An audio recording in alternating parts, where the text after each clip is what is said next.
What's up, guys? Luke here from Spotlight on Spurs. A little late night chat about Tottenham Hotspur because there's always stuff going on in the world of Spurs. Maurizio Pochettino's very cleverly timed interview has been released. Frank's come out and give some updates on the horrendous injury crisis that we've still got with the upcoming game that's coming up tomorrow. And there's always other bits and pieces that are going on. Apparently, Tottenham Hotspur are interested in Morgan Rogers and consider him a dream signing. Ain't that a shock? Isn't that a shock? All of these rumours coming out a couple of weeks after, or a week after the international break. The transfer window's ended, and now we're interested in all of these players. It's a pity that we wasn't interested in all of these players a little while ago when there was a transfer window open. That would have been good, wouldn't it? Anyhow, let's not go into it. Spurs are a hilarious football club, that's for sure. So, guys, just thought I'd come on and just have a little quick chat just around, as I said, game that's coming up tomorrow. Frank's obviously had his press conference today. He's been quizzed about some bits and pieces from Pochettino's interview. He's been quizzed about the injuries, and he has provided some updates, which unfortunately is not great news on some aspects. On others, it's better than potentially we thought. I was under the impression that it looked like Spence was going to be out for a bit of time, but that doesn't look like that's the case. Looks like he is back tomorrow. So here is a brief update on tomorrow's game. Doggy looks like he's out for 4 to 5 weeks. What are we going to do with this man? Destiny Doggy, guys. Like, let's have a look at Destiny Doggies. Let's have a look at Destiny Udoggi's injury record at Spurs. Transfer market, do some decent. Let's have a look where he is. Player profile. God, that's zoomed in. There we go. Let's have a look at his stats all seasons. Oh no, you can check his injury history, can't you?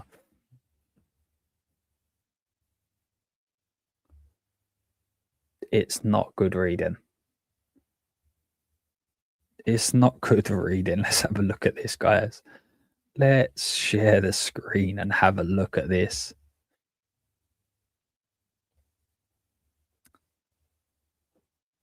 Look at this. 2023-24 missed 137 days. Next season 47. Next season 87. 3, 2, 3. So he's picking up on average three injuries a season. Missed 14, 11, and 13. Oh. look at this injury here. Look, I think this is the concerning thing. This is the real concerning thing. It's just consistently hamstring. Hamstring. He missed 12, then he missed 11, then he missed 3, 4, 6. I kept saying in the summer that Spurs needed to go and get a left back that could be the backup through Doggy. And I'm now starting to think that actually we need a left back to replace Udogie, because he's just out so much that it's just ridiculous. We can't keep seeing top players be unavailable so consistently. Like, or sorry, not top players, but our best players. It's just absolutely madness. Big upgrade, my man. How we doing? Do you think we will stay up, Luke? I have the sickening feeling. I feel sick thinking of us getting relegated tomorrow is absolutely massive. I don't think we will get relegated. I generally don't, and there's a reason why I don't. Right, let's have a look at the table. Let's pull up the table quick. Is it close? 100% it's close. Of course it is, right? But even if you just went off of West Ham, Okay, West Ham are on 23 points, so they have to win 2 games before they can catch us. So before you've even started, you're already on. And also when you look at the goal difference, they technically don't just need to win 2 games. They're going to need to get a draw. So let's say we lose the next 3, they would have to win the next 2 and get a draw in the next game just to overtake us. And that 3 games we're on 25 already. So that takes us to 28. So then we're saying in over a 10-game period, would we pick up more points than a West Ham? And I know it's difficult. Like right now, don't get me wrong, Spurs' fixtures are incredibly difficult in the next few weeks. So obviously Newcastle next, and this is what I keep saying to people, it's not necessarily about what we do, it's about what the other teams do. Okay. It's about what West Ham do. So West Ham play Man United, right? Obviously, every game's difficult. It doesn't mean that they're going to lose that or whatever, but they play Man United. So both of us have got difficult games. You go to next week. Next week, West Ham play Bournemouth, which is obviously Bournemouth are a decent side as well. We obviously play some team down the road. The following week, West Ham have another difficult game against Liverpool. And then we play Fulham. And then the week after that, that's international, isn't it? Is it going to go long? I hate when it does this. I think the week after that, we play Liverpool. Yeah, we play Liverpool. Ooh, where's that gone? Skipped across. We play Liverpool and West Ham play Manchester City. So it's not in a world like where we've got really tough games and they haven't. Do you understand what I'm saying? If someone said to you, actually in the next 5 games, we picked up the same amount of points as West Ham, even with these tough fixtures that we've got, you could kind of see it because they've got tough fixtures as well. And then all of a sudden, you're now getting on to like the 30th game. Like for a team in the bottom, they're going to basically have to go on a run of winning 5, 6 on the bench. Do you know what I mean? So, hey, listen, it's not unheard of. It's not like it can't actually happen. But what we've also got to consider is we are in a group here where 1 win takes you up. Or look, so we're on 29. So if we beat Newcastle tomorrow somehow, some way, we're all of a sudden 13th. Like, so it's a bit of a mad one. I mean, this season's just a little bit of a mad sort of season, as was last year. To be fair, like last year was very similar. It was just one of those things that is just a little bit all over the place. But I think it's the best way to sum it up. I think is, are we in a relegation fight? Yes. But will we get relegated? I don't think so. I don't think the answer is yes to that. Big up, Lisa. How are we doing? Good evening, Luke. Hope you're well. I am very good. Thank you very much. Other than Spurs, I am very, very good. I hope you are too. I want Punch back in the summer. Do you? I've just stopped. I've just finished watching Pochettino's interview. And listen, I understand a lot of positives about bringing Poch back. I understand the negatives of Poch, but he just gets it, doesn't he? He just gets it. Like, why does he love us so much? Like, it's just mad because this is one mental club. Like, as soon as you've got the chance to get out and get away from it, why would you then want to come back? But would I take him back in the summer? Yes, I definitely would. I definitely would. We're not at a stage where some of the names that are mentioned is realistic for Tottenham Hotspur Football Club to get. I just don't see it being a realistic situation where we could get these top managers. So let's be quite frank.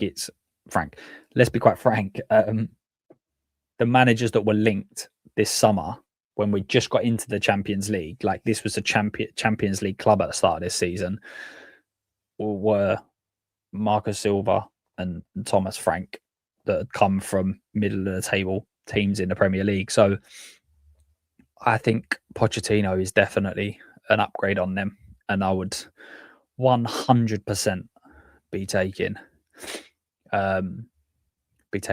Poch back. What do you guys think? Big up, Gary. Evening, my man. How are we doing? Hope everybody is well. It's the injuries that will be the worry. We're going to pick up more and more with so many players being out.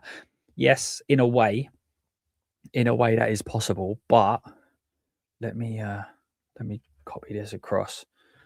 So, just on the Spurs Express, the latest news is Doggy's out for 4 to 5 weeks, but Spencer's returned. So that essentially it's a like for like, right? Danso is still weeks away. Kulusevski has an appointment with the knee specialist this week, so we should know more. So obviously it's basically a like for like in terms of Spencer Doggy, and then obviously Romero's out as well, right? So he's probably, well, what are we looking at? It's not that one.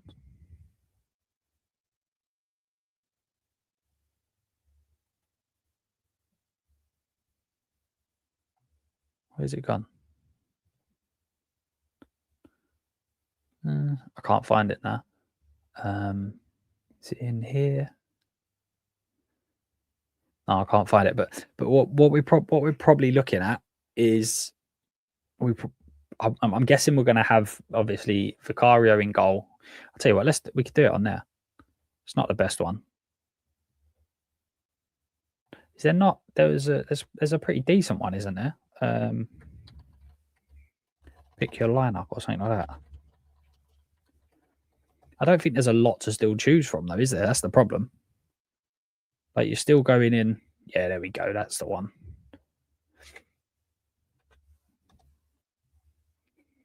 So you're going to have, it's going to be Vicario, right? You've got no choice. It's going to be Dragusin. Van der Ven.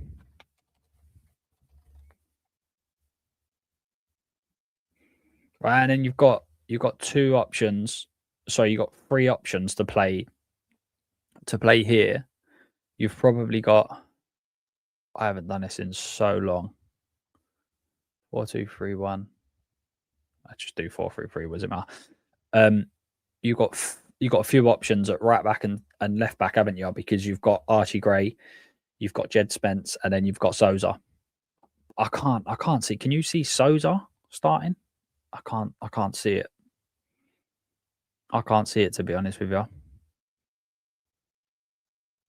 I don't think it's that. You just go to what's relatable, right?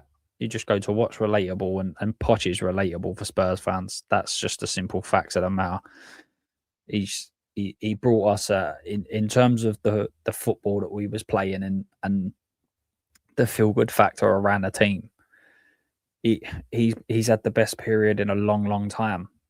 So as I said, there are issues with what Poch done. You could argue that under Poch, he had the best team Spurs have had in donkey's years and didn't win anything. Is there extenuating circumstances behind that? This is Tottenham Hotspur, so there always is. It's a tough one.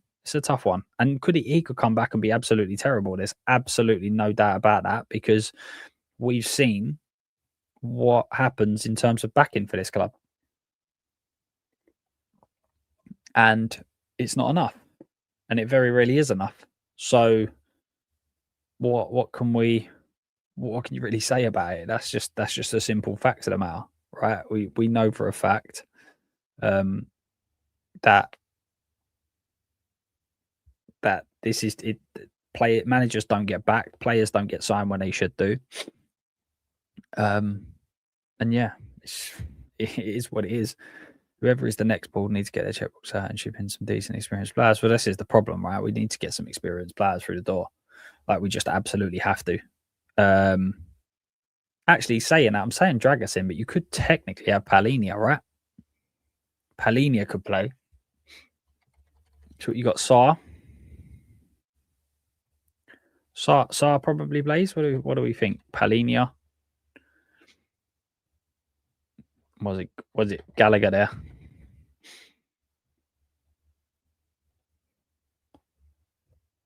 What I think's most likely going to happen, I think Archie Gray will play.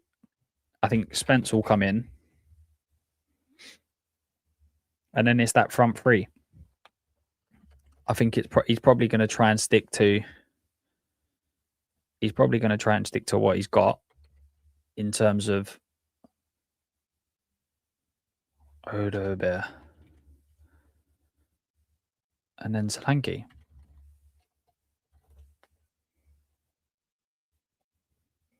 I think it's going to be something like that. Oh, you can move it around. That's cool. I didn't think you could do that. I think it's going to be some. Oh, I put the wrong star in. Good.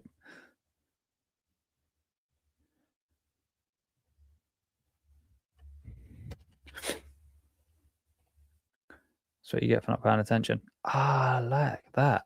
I actually never even knew you could do that, to be fair.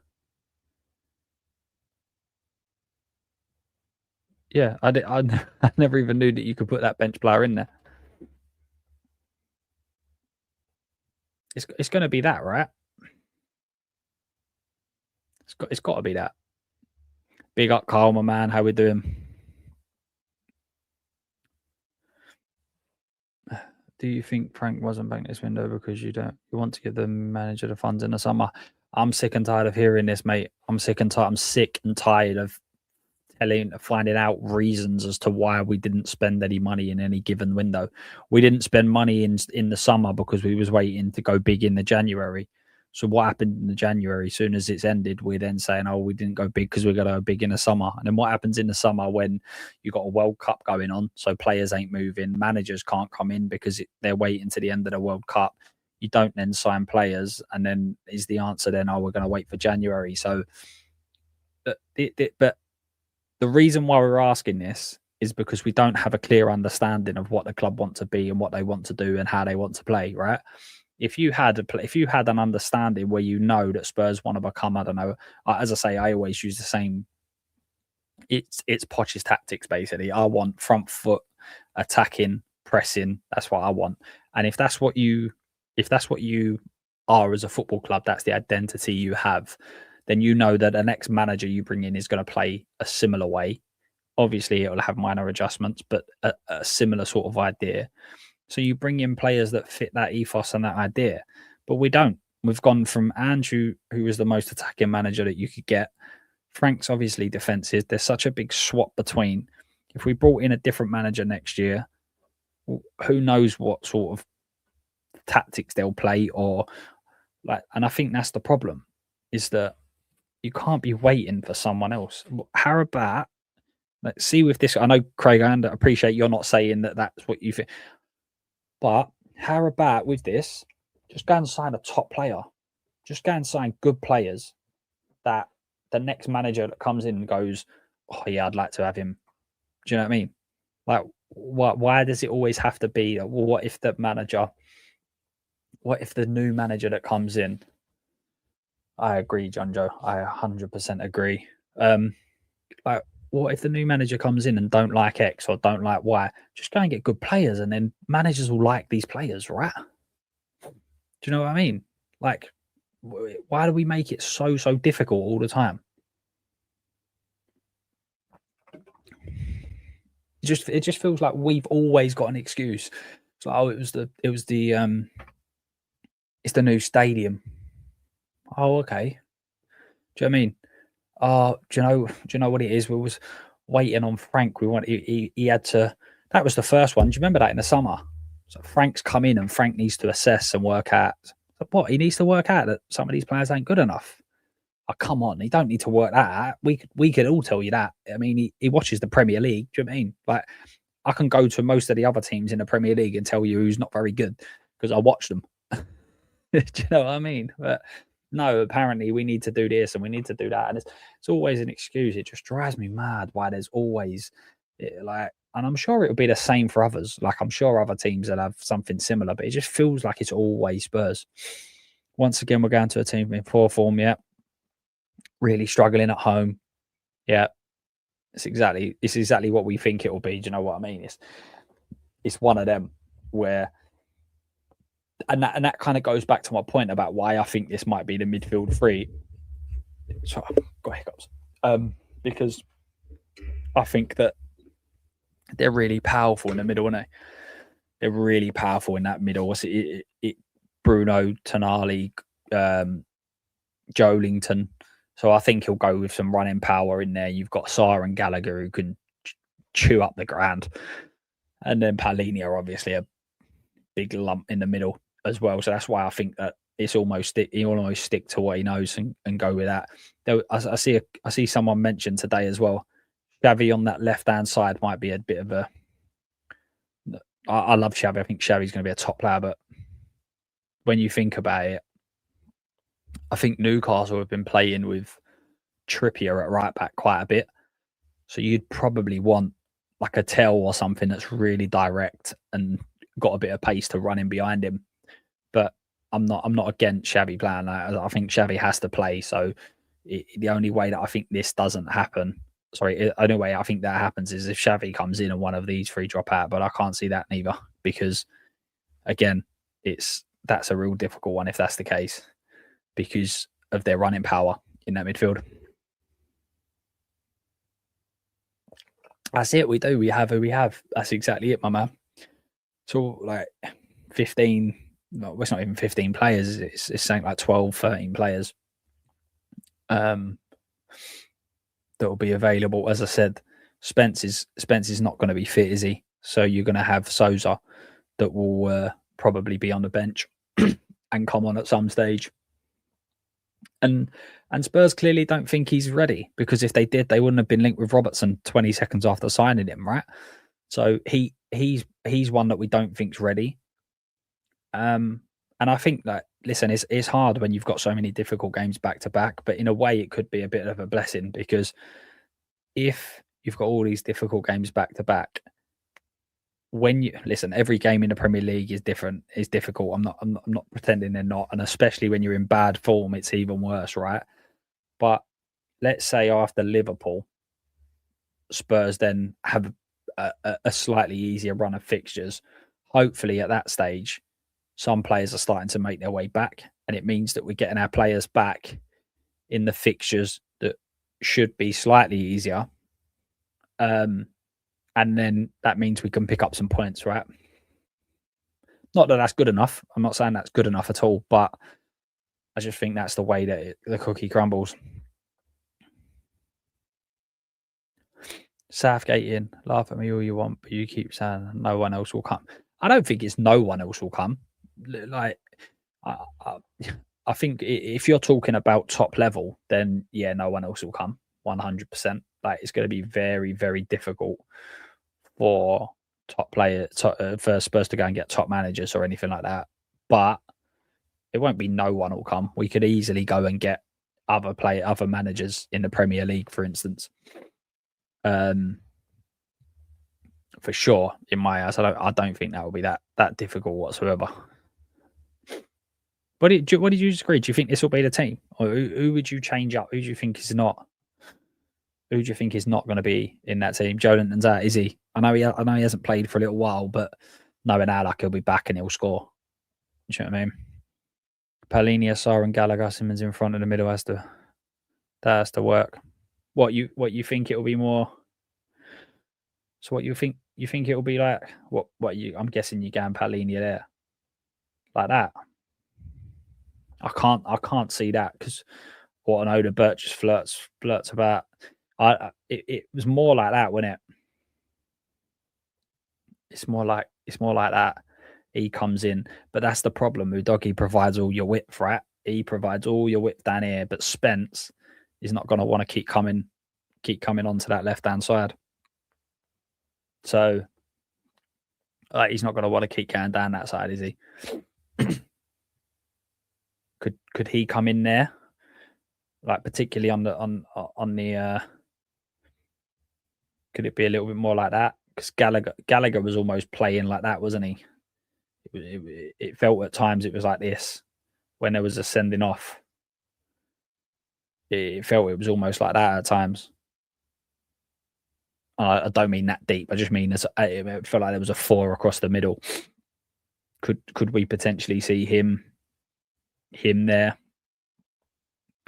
with Xavi coming in and Odobert staying?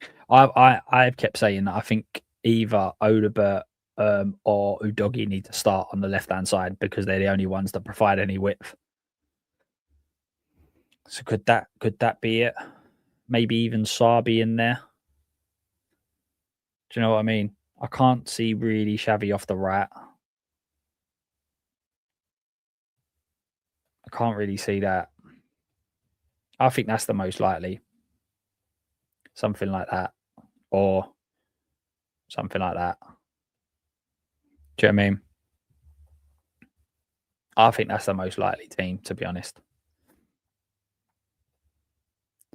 I have a feeling we're going to end up with Southgate at some point. VDV left back, Spence right back, Drago and Gray in the middle. Yeah, possible. Possible. The only thing I'd say about that is that you're playing Gray out of position, Van der Ven out of position. I suppose Spence is more of a right back, so maybe not with him. I can't imagine Gray. I can't imagine them putting Gray up against Voltemada though. I think, and Van der Ven will be your captain. I think Van der Ven will stay in that midfield. Sorry, in that centre back position. Maybe if you had like a Danso, then maybe I think you could be right on that, and maybe we'd have done that. But I think because it will be Gray, I can't see that. Oh wow,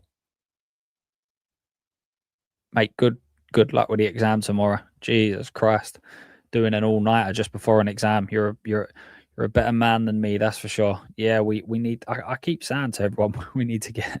We absolutely, it's a must win game, but it's been a must win game for about 6 weeks, and we ain't won one yet. So maybe it's not a must win game. Maybe it's a don't lose game. Phil for Souza. He plays as well. He's been thrown in for it. Yeah, 100%. 100% he's been thrown in the deep end. And as I said, like the club clearly don't think he's ready because otherwise he wouldn't have even we wouldn't have been linked with Robertson 5 minutes after he signed. It was like he signed as the backup left back, and then 5 minutes later we were like, oh yeah, we're really interested in another left back. Oh great, brilliant. I have a feeling Kieran McKenna is destined to be our coach at some point. 100%. Definitely, I can see that. But for anyone that's seen a Pochettino interview, he's already referencing Mason, mate, saying Mason was his coach on the pitch at whatever age it was, 21, 22, whatever. So I think Mason gets an unfair rap at Spurs, personally. But I could see Mason becoming the head coach at one point. Spence just cuts in too much, not his fault. He's just 1 foot in on the wrong side. Yeah, to be honest with you, I have seen him start to use his left foot a little bit more. He was definitely using his left foot a little bit more towards the like as he's been played out there more. But he's not naturally left footed, is he? So he's gonna cut in more than what others will. But yeah, it's a tough one. This is the big news, guys. This is the big breaking news. Look at this. Tottenham Hotspur are interested in Morgan Rogers and consider him a dream signing. Where does he play? I'll tell you what we should do. Right? We should do our 11 when everyone's fit. When everyone is fit on that pit in that squad, who plays and who don't. That's what we'll do next. Here he is, my man James Flower. How we doing, sir? You need to come on the channel again. Like, you keep ignoring me whenever I ask you to come on. I don't know why. I don't know what I've done to you, but I hope you're well, my man. I hope you're well. Hopefully they turn up. That's the problem. Someone messaged on X and said, "Oh, what do you think of tomorrow?" I'm like, oh. Someone said you lost 4-0. You could see it. Someone said you won 1-0. You could see it. Someone said that you drew 4-4. You could see it. 0-0. You could see it. Do you know what I mean? Like, we're that sort of club at this moment in time. It's mad. If we lose the next two, Frank is Frank sacked. I don't think they want to sack him. I think they really, really want to keep him. I really do. I think they want to give him every single opportunity. What my worry is, not my worrier. I don't know if worry is the right word, but what could happen It's exactly what happened at Man United with Ole Gunnar Solskjaer, where it got them to it get to the end of the season. Say he goes and wins 3 or 4 on the bounce at the end of the season when things are dead and buried for us. We can't win anything, nothing like that. And then the ball go, do you know what? We need to give him a bit of time there. We'll give him next year as well. Do you know what I mean? That's the thing I'm just not sure about. And I don't think I'm ever going to be 100% in with Thomas Frank just purely on the way that he plays football. I just don't enjoy it. And also the way that he focuses so much on other people. We don't focus on us. He focuses on other teams and things like that. But listen, we'll see. We'll see. If he's here, I'm hoping if he's here next year, it's because he's done well, right? And that means Spurs have done well. So I just don't see him changing that attitude. I don't see him changing that mentality and going, yeah, we're going to try and go and dominate teams. I just don't see it. What do you think, James? Do you think he's sacked if he lose the next 2? I mean, it's difficult, right? Playing Newcastle.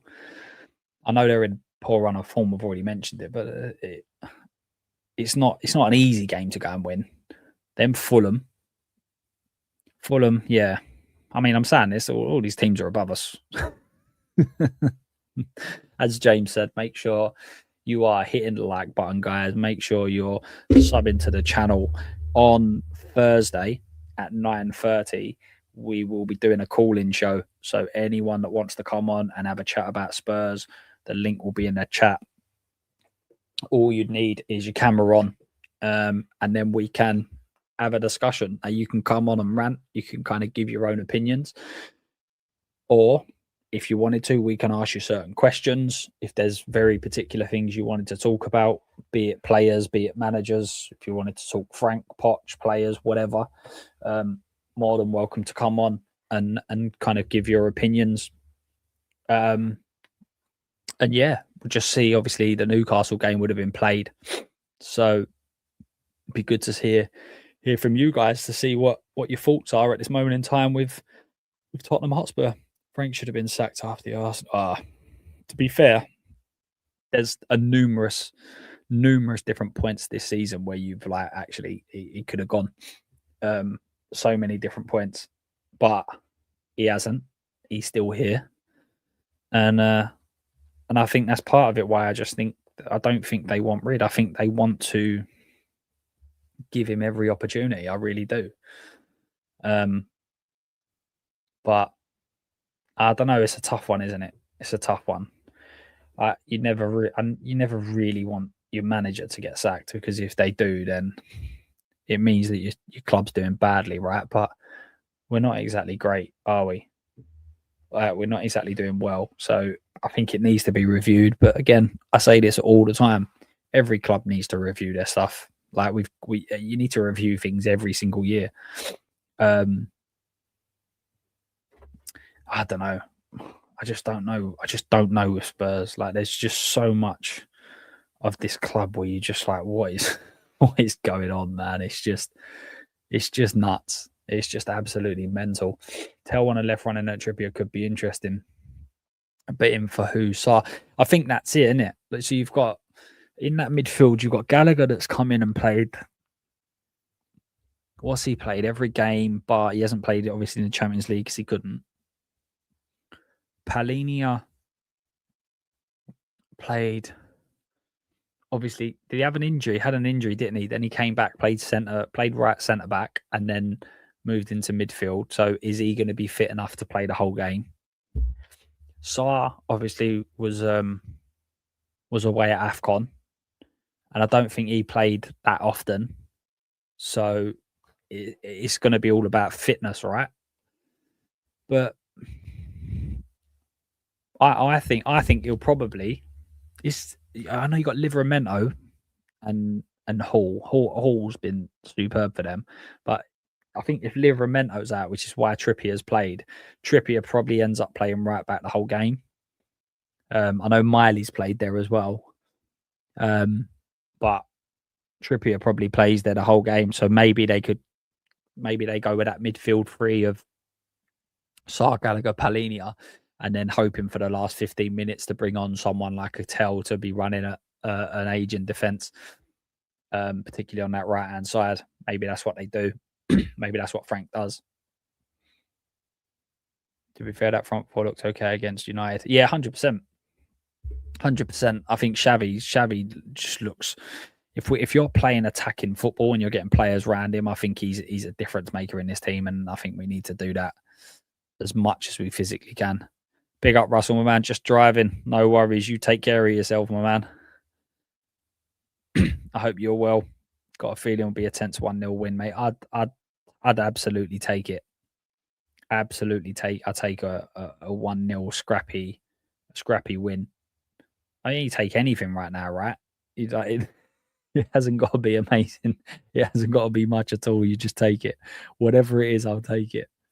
We just need to get some more points on the board. It's just outrageous. We're winning the UCL. I'm here for it. I'm absolutely here for it. I mean, we are a crackers club, but even we couldn't do that, could we? 17th and winning the Champions League. The problem is losing next to. If we could probably be fourth from bottom. That will trigger the panic button. Yeah. No, listen. Of course, it's possible. Of course, it is. But what the thing is, like when you're at the top, you expect teams to win games. Do you know what I mean? So like you expect them to go on a run where they pick up 9 points in four games, or like 7 points in 3 games, or whatever. Whereas at the bottom, like we don't pick up that many points.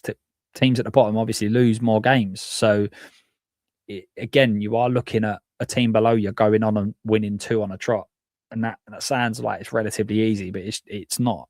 That's not what's happening. I think the fact you got Aussie Ange, you got a picture of Ange holding the trophy, and then you're saying that about Frank. I have a feeling you're being a little bit sarcastic there, my man. Big up, Kate and Jimbo. How are we doing?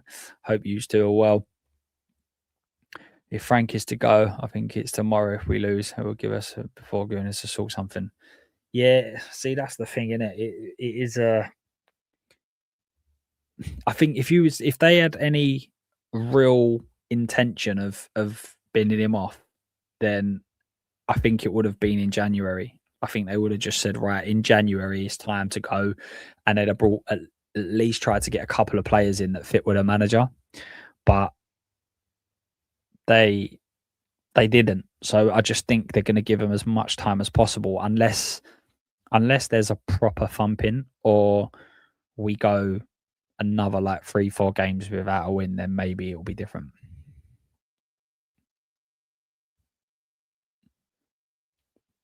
Let's see, mate. Let's see. Plenty said that Ange got longer than he should have. And you could probably argue that maybe Frank has had the same so far, but have they already made their decision? Is there a summer window? Is there a summer lined up where there's going to be some sort of change? It doesn't sound like it. It sounds like Langer stays. From all the reports that are coming out in the press, it sounds like Langer's the one that they're going to keep, and they're looking at having another director of football come in and work with him, which I think is unbelievable, by the way, because I think it lowers the level of the level of director of football you can bring in, because anyone that's a top director of football is not going to sit there and share their job. So it looks like he is going to be given time. I hope you're right. I really, really hope you're right. If Arsenal take out Xavi, we're gone. Yeah, he's the difference maker in this team. Like he's the difference maker. Like absolutely. I'm not giving up on Seaman. He's not the best attacking mid, but he's doing good enough about him. Plus, I don't think Frank has set him up for. I think that's the problem, right? The biggest problem with Xavi is that Xavi is reliant on there being players around him, like being good players around him. And at the moment, we haven't got that. So when we are playing attacking football and trying to dominate a team, and listen, there's reasons for that. Most of the time, it's because we are losing. So we're then going for the game. Xavi's looked good in those moments when we've got a bit of space, when we're trying to dominate, when we're trying to score goals. That he's looked good in a few games now. It's about getting players around him, and I've been saying this for ages. If you get good players around Xavi, he'll be a very good player. But if you're trying to sit back and defend and trying to spring on counters and things like that, I don't think it plays up to him to his best assets, and I think that's a problem. Biggest company, yeah. I'll just take anything. Give me anything at this moment in time. Just a point, just anything. We haven't got a bad set of lads if only we can get them on the field to go. I generally think that, like, as I say, let's go. You go through here, right? I don't think, and I know some of these takes are going to be controversial, and I completely get why, and I can be absolutely wrong on this and be proved really, really silly. But when you've got a team, when you put together a team here of players, obviously this is like a squad, right? So Madders, you just don't know what Madders is going to become, which I think is problematic. Okay, but it would help if I was able to spell a little bit, wouldn't it? That would really help. But I was just saying this in a group chat. Like, if you go through this team and you've got a player, a manager that tries to come out and play like decent attacking football, like that's the basis of a decent team there. Do you know what I mean? It's lacking, for me, it's lacking a bit of pace, 100%, but the likelihood of both these two starting together is unlikely. But that's a basis. And listen, I'd throw in Udogie there, but he never plays more than 2 games, so he can't be included.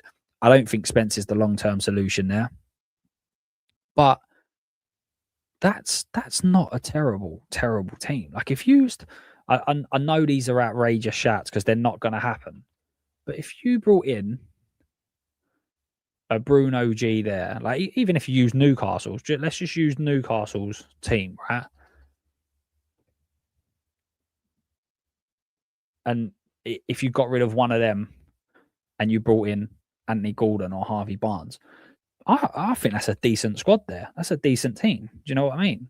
But obviously, it feels for me like a lot of these players, they need to have, like, they're not the number one starters. Do you know what I mean? It's almost like these are the backup players, or like you got Gallagher there and you want your star midfielder next to him. Do you know what I mean? And I feel like that's what a lot of our squad is. A lot of our squad is kind of like you got your star man, and they then got the position next to them. They're not the ones where you kind of give them the ball and they go and dominate the game and they win the game and stuff like that. But listen, it's hard, right? Oh, but as I said, like, if you're looking at doing your best 11, it ain't going until this is done. And if we're in the bottom 3, yeah. If we drop into the bottom 3, then it might be time. It might be time, yeah. Apparently he's staying. Apparently Langer's staying. So I don't know. Who's to know? Who's to actually know? But, like, this is what I'm saying. So let's get rid of him as well. Right? There's no arguments. I don't think that this is your starting team. I don't know if anyone's got any arguments with that. I'd find it hard. To argue that anyone should be starting. I know the fan base are in uproar at this moment in time, but about Romero, but he is at the very least our second best centre back at the club, no doubt. But if you say you got rid of injuries weren't a problem right now. You got Kulusevski and Maddison. That's another interesting topic. Where does Kulusevski play in the Frank system? Where does he come into this team?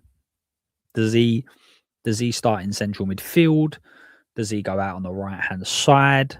Does Kudos play as a cam?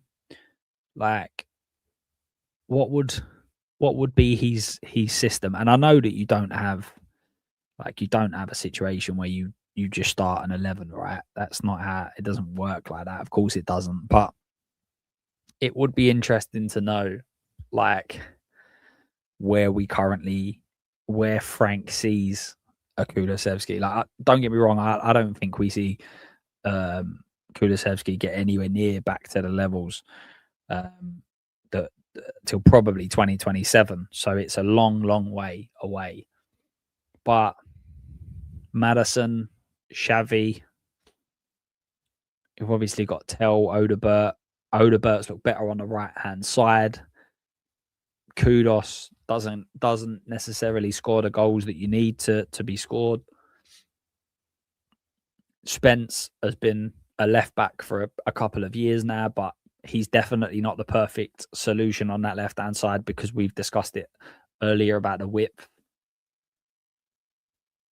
Like, who's the best midfielder? I think particularly in this space here, in terms of the partner of Gallagher, I think it definitely depends on who we're playing against and who we're coming up against, right? Because you've got, like, for instance, Palhinha is obviously the defensive side. If you're coming up against the team that you should go and dominate, then is Palhinha the guy you want next to Gallagher? Now, you could say, obviously, you have Palhinha in there. He sits more defensively, and then you push your fullbacks further up the pitch, which then you create the overload that side instead of it being from the center of the pitch. But if I don't know whether anyone's noticed this, but actually, when we're in build-up play, so when the centre backs have the ball, Palhinha is often. Let me know if you've noticed this as well, if it's just me, right? But what? Oh, of course it is. Right. What I've noticed is, say the ball's played out by Vicario, right, and it's played to the centre backs. Whoever this partner is with Palhinha, he's the one that goes in. So Palhinha ends up being here. So it's almost like that's and I'm like, Palhinha is your DM that sits there, but they don't feel comfortable in giving him the ball and allowing him to be on the ball in that space. So when Bentancur played there, Bentancur's the one that dropped deep. Basuma's played there, he's the one that's dropped deep. Even Archie Gray has been the one to drop deep. So it's almost like they're trying to avoid getting Palhinha on the ball in these areas altogether. So in theory, when you're playing that sort of midfield, it's actually more like that.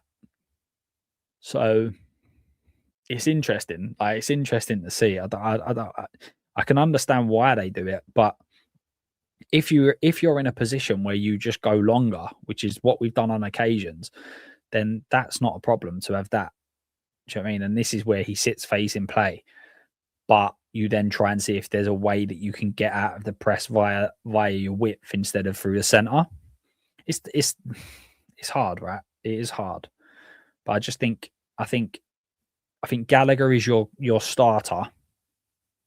And then I think it's who you pair with him, and that depends on what game we've got. Yeah, decent, Luke. Then of course, decent instruction from the gaffer, and that's what I'm saying. Like, you need to look at what sort of system works here, right? And that's what I'm saying. Like, with Pedro Porro, for instance, like, you want to make sure that you're not putting him in a situation where he's got no one around him that's going to cover. So, like, if you was to play a more attacking player here, say like a Bergvall, for instance, Bergvall might not be disciplined enough to be able to cover Porro if he's the one that shoots across and is coming up here. Do you know what I mean? So Gallagher, is a player that can get around the pitch and get into those spaces. Now, I think that right-hand side there, a fully focused Romero, I think that right-hand side there is pretty decent. Do you know what I mean? It's not like it's not screaming at me like, oh my god, that's shocking. I mean, it's probably not scoring many. It's not probably scoring many goals. But if you've got some players over here that can score goals, then I think you're okay, right?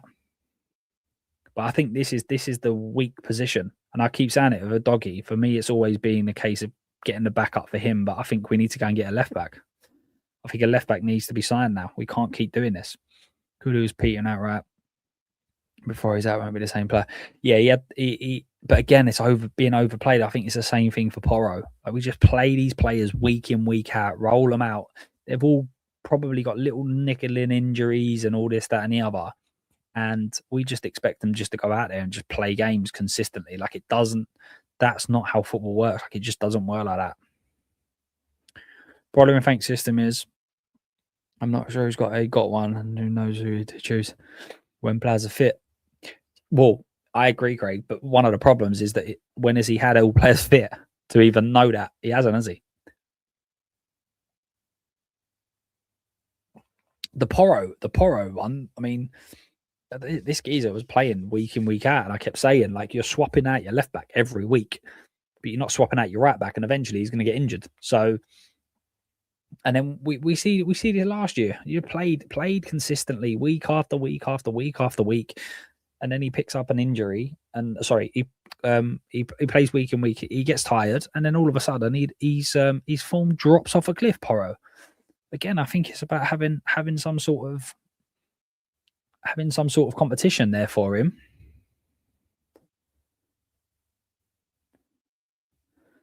Where do we? Oh, it's moving that. That's why.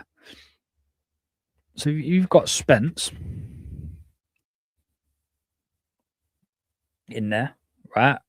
In here, you've got what, Danso? I don't think you've got any cover for him. I don't think you've got a left centre back that covers for him. I know that obviously we have got Dragusin and all of that, but I don't feel like there's a cover. The left back with Doggy's constantly injured anyway, but like that's a decent little lineup there. You got here, as I said, there's so many you can kind of put in there and argue. Is Odeberg going to now become like your bench right winger sort of thing? You go and get a decent left winger and tells your bench there, like that. Say for instance, you had this. There it is, Oliver. Who's a left winger that Spurs should go and sign?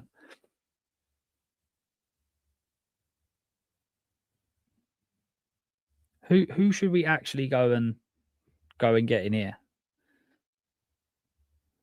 Because it's hard, right? I cannot spell today at all. This is horrendous. And again, I don't think Maddison's going to be anywhere near fit.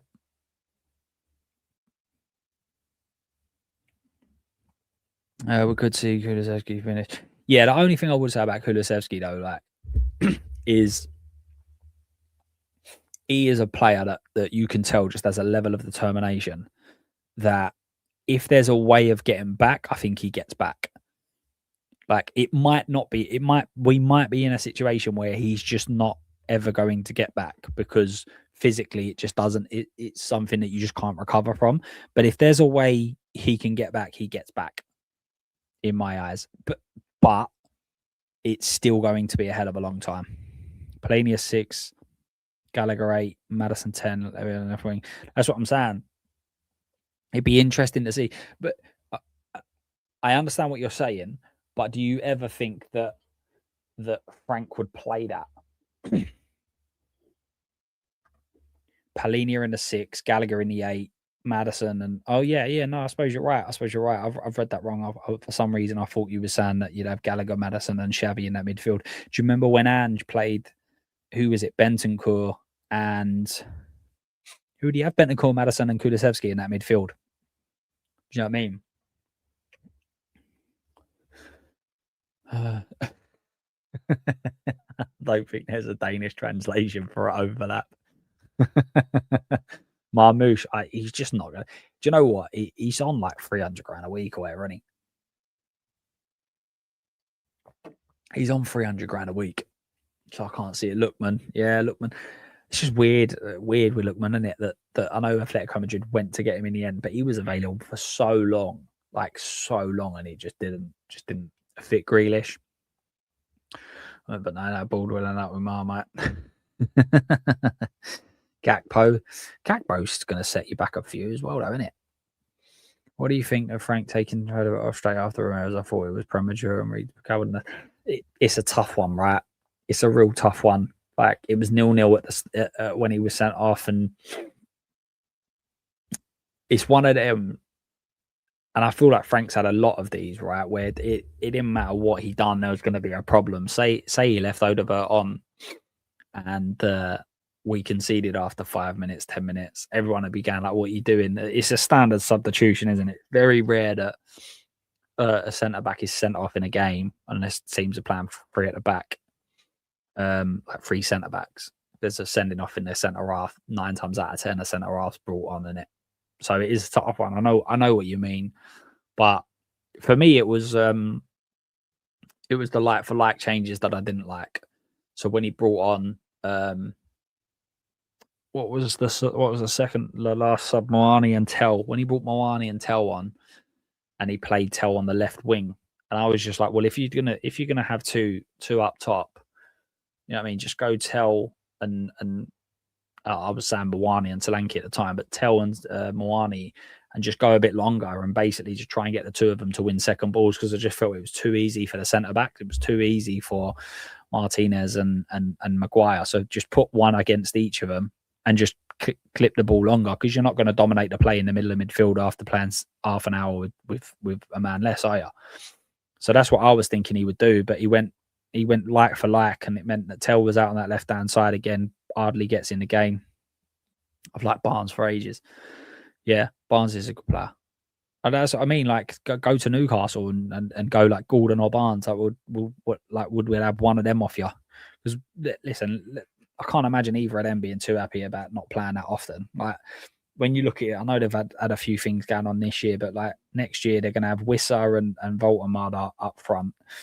Gordon's played there a bit as well, but he's not going to probably be your main striker.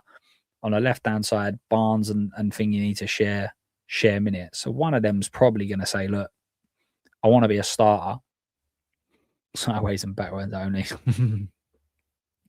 Yeah, we might have to come to terms with it. We will lose Romero, maybe Venavi in the summer. If that's the case, Romero's a return, although we need another centre back for sure. What if I can see one of them leaving? I can't see both of them because they're both on fairly long contracts. So Spurs are normally pretty decent at holding on to players for that, right? But one of them for sure looks like it's probably time to go. Sorry, it looks like things are pointing in the direction of one of them to go. But that's what I'm saying. Like, if you was to go and like Barnes is like, see, Barnes is, it's weird, isn't it? Because Gordon's probably the more striking name, but Barnes is probably the one that's played more games. But either one of them, like, if you went and got that all of a sudden starts looking like a decent team in my eyes. Barnes scores goals. Gordon's obviously had a terrible run, but was it one outfield goal in the last year in the Premier League or something like that? But you start looking at it, going, actually, there's, and that's what I keep saying. It like, I know three's a decent number, but it hasn't got to be like 300 million pound players, which is what I've been saying for ages. Like, people keep saying that we need to go and splash 100 on this and 100 on that, and I'm like, 40 million pound players improve this team. Like, we don't need to spend that much. If we're going to, great, but if someone says, oh, we'll buy one player for 100 million, or we're going to buy 3 that improve this 11, then you've got to do that. Like, because there's so many, especially that left-hand side, that can go and just instantly improve. So, but that's what I'm saying. Like, if you start looking at this as a sort of squad, you've got egos in there. Tell.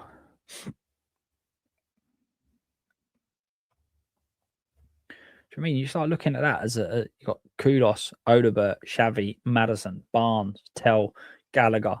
Well, who would probably replace Gallagher there? Sarr, maybe, or Bergval.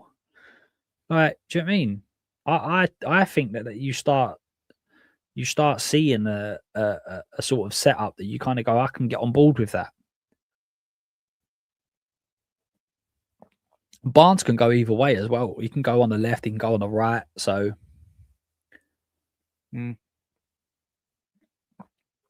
backwards and sideways is what they're all singing, aren't they, the fans? Just don't want to see it. Grealish is out for the season. I just saw a picture of him, like, a big smile on his face. He's got a broken foot. Oh no. Oh no. But that's what I mean. Like, big up, my man. I hope you're well. Like Iliman and Jaya. Do you know what I mean? Like Everton have got, obviously you're saying Grealish is out, but they've got a Grealish and an Njaya. You're like, what is going on here? Like, it's madness. Do you know what I mean? It's absolutely madness, and that's why I just think it's listen, it's negative and horrible now, but we need to, if we just got a couple of players in, I feel like it changes the mood. I really, really do. I'll tell you what is a good sign as well. Like, if I look at, let me if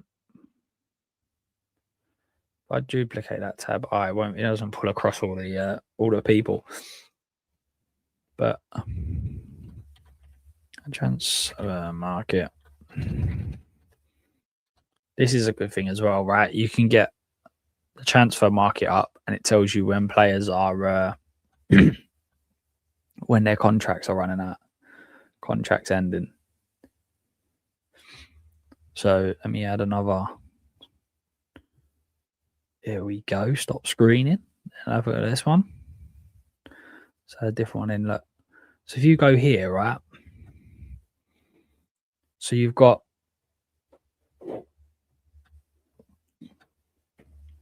right, Upamecano and Konate, no. Vlahovic, Bernardo Silva's going to be is 31. What's the likelihood he stays in the Premier League? I'm not so sure. Senesi would be superb. Would be a superb player at Spurs, by the way. I can't believe how good this man is on the ball. Like, he is so good on the ball. Free agent, like Julian Brandt. I don't think he offers the pace that Spurs need, but again, it's an option, right? Sessegnon coming back. I'd take Sess. I think I've always liked Sess. I don't know what it is. I've just always liked Sess. John Stones, Rico Henry. Do you know what I mean? I know he's had his injuries, but if he can get anywhere near back to the level that he was at, he would be a decent player. Andrew Robertson, again, you got the option of him. Kessie, do you remember, was massively linked with Kessie. He was like massively. But can Spurs attract a Harvey Barnes or similar quality with no European football? Well, Newcastle won't have European football next year neither. Will they? Where are they in the league? Where are Newcastle in the league? As I said, they're pretty much just above us, no? I mean, yeah, don't get me wrong. There's a possibility that they could end up finishing in the European thing. So what are they? What's it? They're 6 points. So they're currently 6 points off Brentford. So there's a possibility Newcastle don't have European football next year neither. So, hello everyone. Is there any point in discussing tactics when we go sideways and backwards and stand around like statues going forwards? We're doing Football Manager with Spurs. We're trying to play a different tactical setup. I'd break our transfer record for Matoma. See, the problem is with Matoma is that I don't think Matoma scores enough goals. I like him as a player, but if you go back to that team that we had up, right, Kudos, Odobert, Xavi, I don't know whether it's fair to say Xavi doesn't score enough goals, but tell Richard, like, there needs to be more scorers. There needs to be more goal scorers in teams. Like, even if they just bring goals, they need to bring something. Do you know what I mean? Like, we need more goals in the team. We just don't. We're not going to score enough goals. Big loss for us, Toffee. 100%, man. You like Drewsbury Hall? The big. If I could have anyone at Everton and not like Njai or anything like that, Garner's the one for me. I think Garner's a top player. Every single metric I see of like the Premier League midfielders, he seems to be the guy that just absolutely dominates, like, loads of it. bigger picture of all clubs seemingly suffering so many chronic injuries. Premier League to look at this.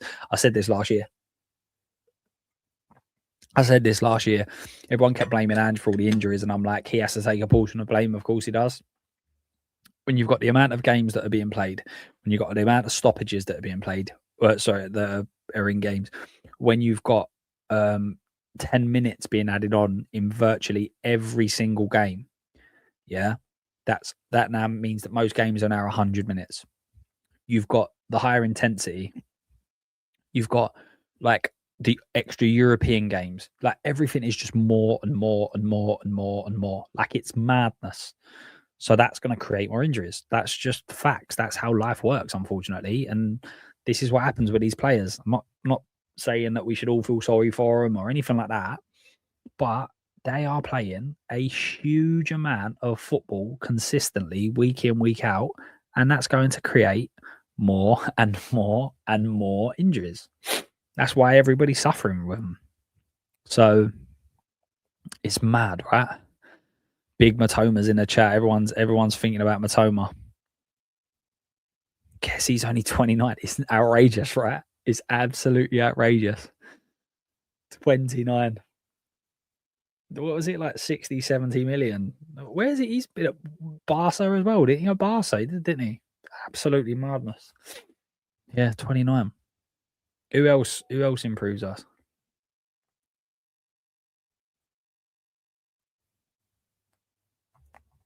So that's gone down. So look, Kamada, Melier. Do you remember Melier? Melier was like so highly rated, like massively highly rated when he was in the Premier League the last time. He's not happening. I didn't realise Maguire's contract's ending as well.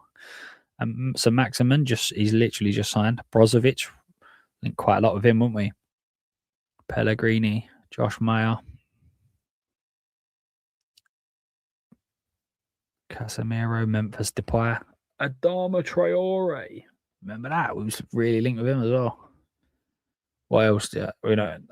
None of these are really realistic anymore, is it? Koke's 34. Harry Winks should bring him back. No, I think that's sort of it now, isn't it? But like, these are the sorts of things that. Oh, hang on, what's going on? It hasn't got to be like £100 million signings that improve this team. That's the only thing. I only watch Spurs got 20. Yeah, we bloody hope we do. We absolutely do need to. The only thing our board will break in transfer is our hearts. Yeah. A lot of people kept saying, wasn't it, that we wanted to own the window. I was like, maybe we just went and bought a window. That was it, and then we owned it. That's about it, right? Because we didn't own any window, not for sure. Big up, appreciate that. Thank you very much. Garner's a beast. Yeah, as I say, Garner's one that I'm like, whoa, that's a bit of a player, and I think he goes under the radar. I don't think people realise how good he is. Drewsbury Hall's another one, right? At Chelsea, he's sitting there really struggling. You go to another team and you can just ignite something. Do you know what I mean? So just having a look at Emre Can as well has got his contract expiring. Who else is there? Fakir. God, you remember he was a player. Canales.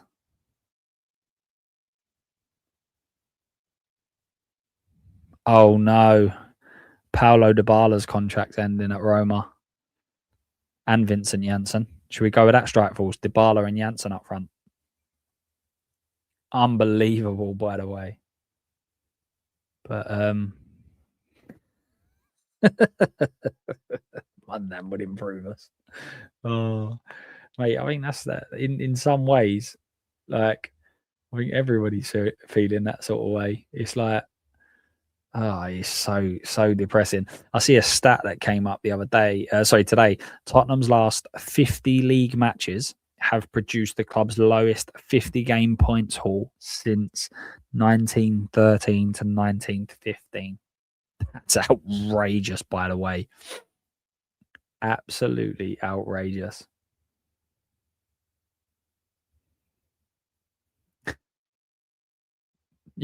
You're right, Eugene. What are you doing, my man? Angel Gomez one. Damn. We was linked with him, weren't we? We was really linked with him. But I just think that he's so slight that I don't think we'd go for him. But it's nuts, right? Because he could definitely come in and do like I think Wolves got him on loan and on a 6-month loan, I think he would have actually come in and improved, like helped improve us, which is absolutely madness when you think about it. That Wolves have probably got 3 central midfielders that could all probably play at Spurs right now. Do you know what I mean? Like you've got Angel Gomez, you've got João Gomez, and then you've got Andre, and all of them could literally start for Spurs. Probably alongside Conor Gallagher. Like they'd probably all start, which is like it's ridiculous. the team that are currently bottom of the league have 3 midfielders that probably I don't think they'd all start, but I think at least you could pick any one of those 3 and they would start for us. Absolutely outrageous.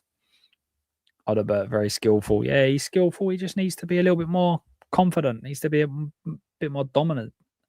Do you know what I mean? He needs to go into games thinking that he's the best player. I think that's his big problem, is that he doesn't believe in himself enough.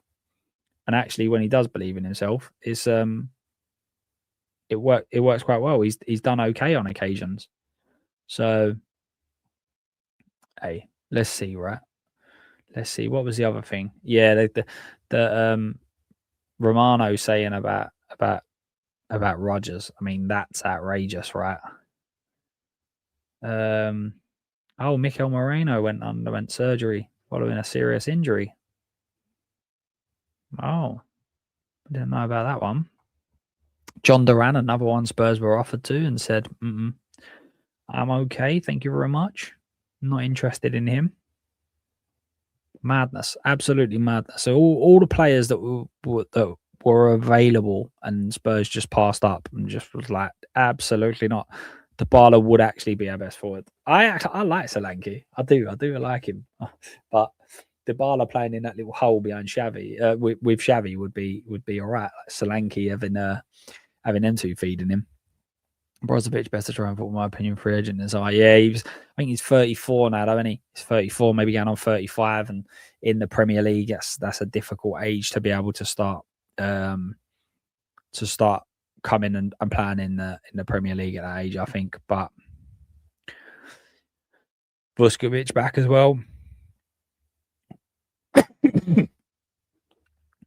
Yeah, I definitely think that it'd be interesting to see what happens with him, because there's a big thing about him and Hamburg and his brother and bits and pieces. So it'd be interesting to see. And obviously the Romero part comes into it, Van der Ven comes into it. So it'll be interesting to see whether Vuskovic is one that comes back in at Spurs, or whether or not he stays over there, which has obviously been part of the rumours that he's actually going to stay in at Hamburg.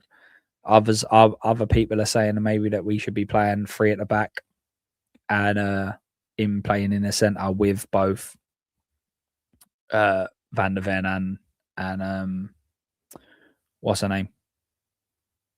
You got Van der Ven, Romero, and Vuskovic as well. But it's interesting, right? It is interesting to see like what Spurs are actually going to do in the summer, because there's so many question marks. Like if you go through that team again, you like Udogie, for instance. Are they going to decide that he's just too injury prone, doesn't just not going to feature? Is Spence the guy to play right back? Do we decide that Spence is going to be the right back and fight with Porro, or is Spence going to be a full-time left back? You would expect Gallagher's going to be your central midfield. Do they go with Palhinha? Do they purchase Palhinha or not? That I think that one will be quite interesting to see how that goes. What else? Moani, I don't think he's going to get kept. I think he's going to go. Mikey Moore obviously has had a decent loan spell. Is he going to be part of the team? Does he go out? Tell and Odobert both similar-ish sort of positions? Do both of them stay? Do we go and get that left winger? There's so many question marks. And then obviously that's before you even start asking questions. Is Langer going to be in charge? Is there going to be a new director of football? Is Frank going to be there? It's madness. It's absolutely crazy how much you've kind of got going on just at one club. Like there's just always something going on. So in terms of the Newcastle game then, what do we think, guys? What do we think the scores are going to be against Newcastle? I'll be on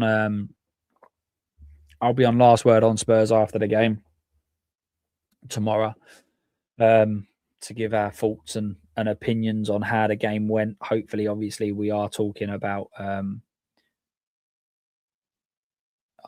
win or at least a positive result, because yeah, it's a tough one. It is a tough one because you can really, if things don't pick up, it could end up getting a little bit touchy just down there, couldn't it? Kamada's just announced that he's leaving Palace in the summer.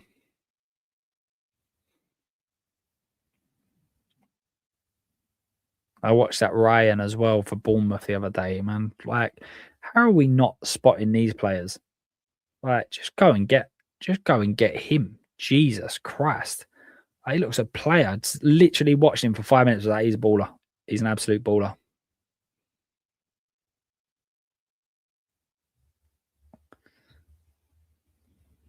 At least Romero can't get sent off tomorrow, but he's left us with a problem, right? Because Dragassin's going to be the guy that's going to be playing.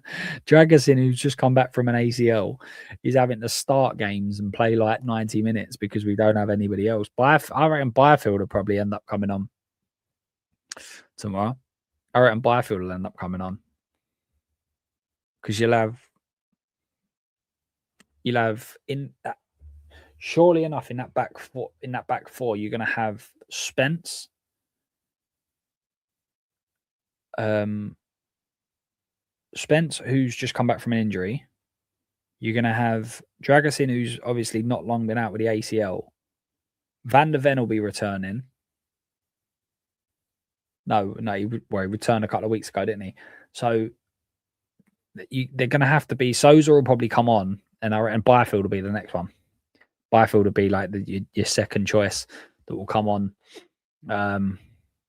It's just mad. Like, are we in a situation where we're going to have like 3 or 4 youngsters on the bench again, at least? Like, maybe even 5 youngsters on the bench again. Just, it's absolutely mental. I'm going to go. I am going to go with. I'm gonna go 1-1 tomorrow. Yeah, I think I'm gonna go 1-1. It's optimistic, I know, but I'm just hoping. I think one of the big question marks might even be Solanke. You know, can Solanke play another game, or does Moani have to come in? Because that's gonna be a tough one. Moani's obviously not hit the ground running at all, other than when you're playing the Champions League or against ex clubs. But yeah, I think that's going to be interesting. Right, guys, we are going to wrap it up there. It is 11:30. Thank you all for tuning in. It is much appreciated, as always. The support is ridiculous. So thank you. Oh, I've just had a load of comments flooding in. For some reason, it wasn't loading up. So let me just work through the comments because apologies. For some reason, they've all just come through. If you sell everyone who would play for Spurs, well, no new signings, that's for sure. Apparently, Vicario's wanted in Italy, so probably need a new number 1. And this is what I'm saying. Again, it's so interesting to see like where things are going to go. And Kinski doesn't look like he's number 1 from what I've heard. Kinski's nowhere near Vicario's level, like nowhere near it. We can't, but we can. I'm going 3-1 Spurs. Xavi, love that. Why do I keep losing all of? the comments are not coming up. I'm seeing them on one screen, but they're not coming up on the other. What's going on here, guys? Not sure what is going on. Gary says, I'm not feeling it. I think Eddie, however, got more fight than Frank. And being honest, I see Liverpool winning 2-1. Yeah, see, it's a tough one, isn't it? It is a tough one because they're in a sticky situation. If we can go there in the first half an hour, 40 minutes, like put up a real good fight and it's tough, then the fans could get on the back. Very similar to like the Tottenham Hotspur Stadium, right? So we'd have to use that to our advantage. Moani's poor. Big up, Russell, my man. Thanks for joining. Carl, you too. Eugene's Romero out as he always is. Romero out, eh? Who are we going to bring in, Eugene? If Romero leaves this club, who are we bringing in? I'm telling you now, they won't be better than Romero. They will not be better than Romero, my man. That is your problem right there.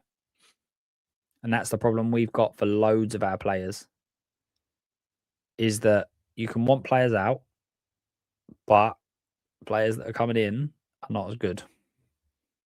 And that's a problem. That's a huge, huge problem at Tottenham Hotspur Football Club. Hence why we sold Bow and replaced him with Bow on loan, however many years later, 7 years later or whatever it was. So we're bringing in Eric Dyer. Has he just signed for someone? He was supposed to be signing for someone in January, wasn't he? Because he was linked with West Ham. I'd take 5 out of 10 every game, 9 out of 10 once every 4 weeks. Bunch of good centre backs in Europe. If only we could scout. It won't happen, mate. It won't happen. And then you've also got the worry of Vuskovic, knowing is he going to be the guy to replace? In terms of, are Spurs going to try and potentially get rid of him? Would he go to Bayern or whatever? Do you know what I mean? It's an interesting one. It is an interesting one. Guys, we are going to wrap it up there. Thanks a lot for coming through and showing support, as everyone does. It's very, very much appreciated. We're currently 24 subs off of 1900.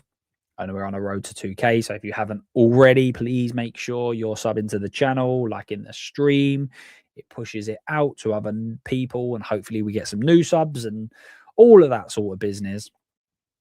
Let's just have a look to see who we have that's live right now and see who we can pass you over to. Is it? I think the Spurs Kings are live, aren't they? Redirects. Let's have a look. Yep, I will be on Last Word on Spurs tomorrow. And then Thursday, guys, as I said, if you want to come on, you want to give your own opinions, talk Tottenham, we will be going live 9:30 on Thursday. Call-in show. All you need to do is be in the chat, be a subscriber, and we will be sharing the link. All you need to have is your camera. You have your camera on, and give your opinion. Tell us what you think, what your thoughts are, what you're thinking. Is it players? Are you like Eugene? Do you think Romero needs to go? Do we need to sell him? Do you think that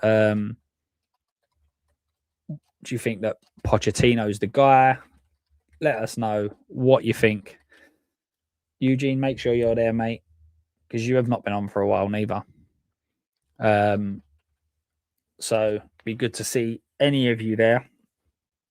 And yeah, I hope you all have a great.